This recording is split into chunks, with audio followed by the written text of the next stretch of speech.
పిలుచుకుంటామన్నా ఆ అన్నదాతలకే ఇలా దుఃఖం వస్తే ఆ అన్నదాతలకే ఆకలి వేస్తే ఎవరికి ఎక్కైతారో మనం బట్టి నాయకులు ఇలా తెలంగాణ పక్షాన రావాలని చెప్పేసి గ్రామాల్లో కోరుకుంటున్నారు.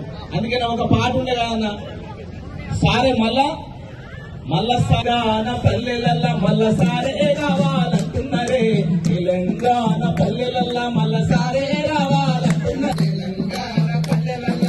సారే రావాలంటున్నారే, పల్లెలల్లా రావాలంటున్నారే, తెలంగాణ పల్లెలల్లా మల్ల సారే రావాలంటున్నారే, తెలంగాణ పల్లెలల్లా. ఎందుకంటున్నారు మళ్ళా సారే రావాలని? ఎందుకు?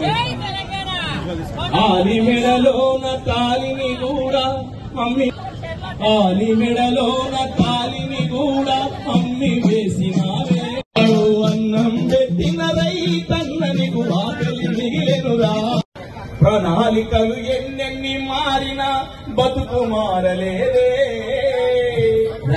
మోడీ ప్రభుత్వం ఆకలి మిగిలెనురా, అన్నం పెట్టిన ఆకలి మిగిలెనురా.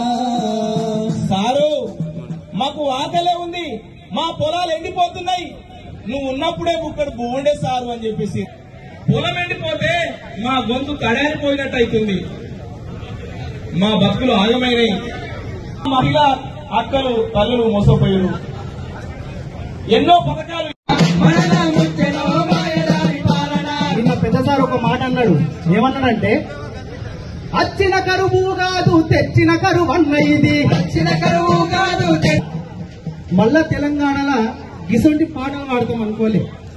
సేలల్లా నీళ్ళు మర్చిపోవే వానమ్మ వానమ్మ వానమ్మ వానమ్మ, ఒకసారన్న మర్చిపోవే వానమ్మ, ఎదిగే